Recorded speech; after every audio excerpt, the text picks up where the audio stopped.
ताज़ा तरीन वीडियोस के लिए हमारा चैनल सब्सक्राइब कर बेल आइकन पर प्रेस कीजिए ताकि आपको मिले हर अपडेट सबसे पहले। जनाब अमीन असलम, ज़रताज गुल और एक्सेलेंसीज़,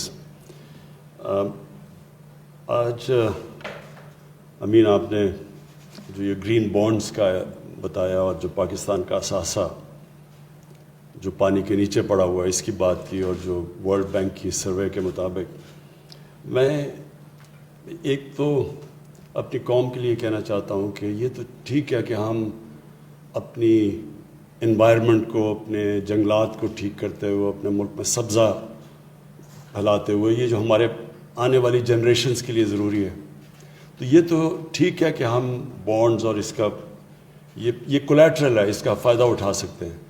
लेकिन असल इशू ये है कि पाकिस्तान की ज़रूरत है इस वक्त कि हम एक बड़ी, ये जो हमने 10 अरब दरख्तों की जो टारगेट अपने आप को सेट किया हुआ, इस पे पहुँचे।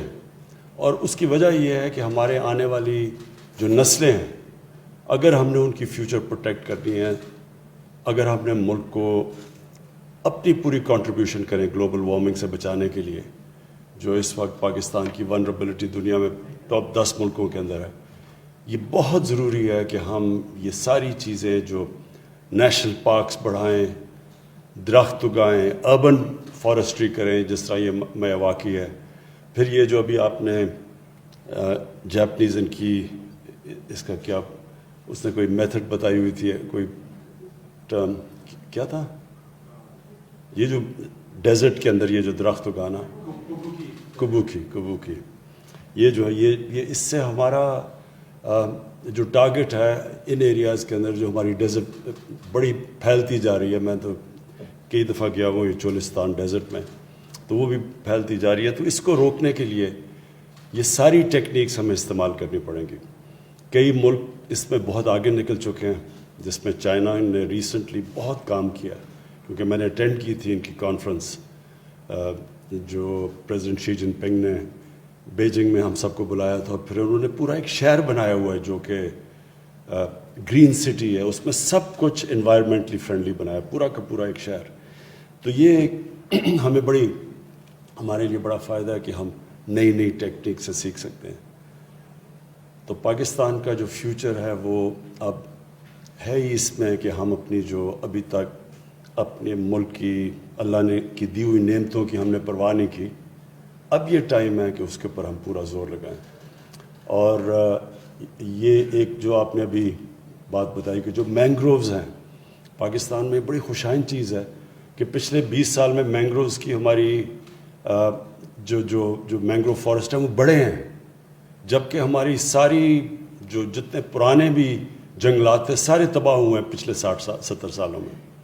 पहली दफ़ा 2013 में जो केपी ने बिलियन ट्री सुनामी की, वो पहली दफ़ा कोशिश की गई कि वापस हम अपने जंगलात को उगाना शुरू करें। और अल्लाह का शुक्र है कि अब इतनी अवेयरनेस आ गई है हमारे मुल्क में, स्कूलों के अंदर ख़ास तौर पर मैं देख रहा हूँ कि बच्चों के अंदर अब ये कॉन्सेप्ट आ गया। ये मज़ीद और आगे हमने इनको अवेयरनेस बढ़ानी है कि सारे हमारा मुल्क इस तरफ लगे, अपना मुस्तकबिल ठीक करने के लिए, अपने बच्चों के, अपनी आने वाली नस्लों की ज़िंदगी बेहतर करने के लिए हम ये इस तरफ जाएं। ये जो बॉन्ड आपने नेचर बॉन्ड्स, ग्रीन बॉन्ड्स और ये जो ब्लू, ये बड़ा अच्छा कॉन्सेप्ट है, क्योंकि हम इस वक्त दुनिया रियलाइज़ कर रही है कि उन्होंने जिस तेज़ी से एक ग्रीड, सोचे ना सोचा कि क्या आगे होगा, जिस तरह की एक्सप्लॉइट किया जा रहा है अपनी, जिस तरह की हम बेदर्दी से अपनी ज़मीन को इस्तेमाल कर रहे हैं, तो उसके कॉन्सिक्वेंसेस तो होने ही थे। तो शुक्र है कि पिछले 10 साल में अब इसकी अवेयरनेस आई और ये बढ़ती जा रही है। पाकिस्तान का जो कंट्रीब्यूशन है ये कार्बन एमिशंस में, वो बहुत ही कम है, 1% से भी कम है। लेकिन पाकिस्तान है वो मुल्क जो सबसे ज़्यादा वनरेबल है। बांग्लादेश से भी ज़्यादा हम वनरेबल है, उनका भी उनकी कोस्ट लाइन की वजह से वो भी उनको मुश्किलात हैं, लेकिन हम एक बहुत वनरेबल मुल्क है हमारे ग्लेशियर्स की पिघलने की वजह से। तो लिहाजा قصور تو ہمارا نہیں ہے, یہ تو ایک بڑے بڑے جائنٹس جنہوں نے جو کنٹریبیوٹ کرتے ہیں کاربن ایمیشنز میں, لیکن نقصان ہمارے جیسے ملکوں کو زیادہ ہوتا ہے. اور اب یہ پہلی دفعہ اویئرنیس آئی, اور یہ اسپیشلی امریکہ میں بائیڈن ایڈمنسٹریشن نے, انہوں نے پہلی دفعہ اس طرف سوچا ہے کہ ان کو کانسنٹریٹ کرنا چاہیے. جو پچھلی ایڈمنسٹریشن تھی وہ بالکل اس طرف سوچ ہی نہیں رہی تھی, جو انوائرمنٹل ڈیگریڈیشن دنیا میں ہو رہی ہے.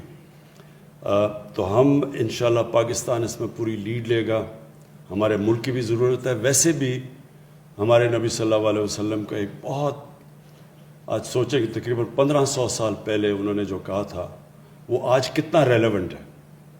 کہ انہوں نے کہا تھا کہ اگلی دنیا کے لیے اس طرح جیو کہ آپ نے کل مر جانا ہے, تو اس طرح اپنی زندگی گزارو کہ آپ نے کل مر جانا ہے اپنی آخرت کے لیے. لیکن اس دنیا کے لیے اس طرح جیو کہ آپ نے 1000 سال زندہ رہنا ہے. جو آج کر رہے ہیں اس کا کیا امپیکٹ پڑے گا آگے جا کے. تو یہ اتنی بڑی اس وقت ان کی سوچ تھی. تب وہ ایک عظیم انسان نے ایک ایسی چیز سوچی کہ ہم اگر مسلمان ہی اس کے اوپر کرتے رہتے, فکر کرتے رہتے. بدقسمتی سے ہم نے بھی اس کا نہیں سوچا, اور یہ دنیا نے پچھلے 20 سال میں ان کو یہ فکر پڑی گلوبل وارمنگ کی. مجھے یاد ہے گلوبل وارمنگ 20 سال پہلے لوگ بات کرتے تھے, ہنستے تھے لوگ ان کے اوپر.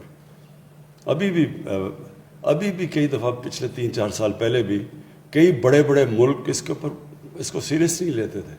لیکن اب جو دنیا کے اندر امپیکٹ پڑ رہا ہے, جو کیلیفورنیا میں آگ لگ رہی ہے, جو آسٹریلیا میں ان یوزول قسم کی بش فائرز لگ رہی ہیں, جو ایک دم دنیا کو خوف آنا شروع ہوا ہے کہ ہم نے واقعی جو اللہ کی دی ہوئی نعمتیں تھیں ان سے ہم نے انصاف نہیں کیا, اور اس کا پھر امپیکٹ پڑ رہا ہے ہماری زندگیوں پہ.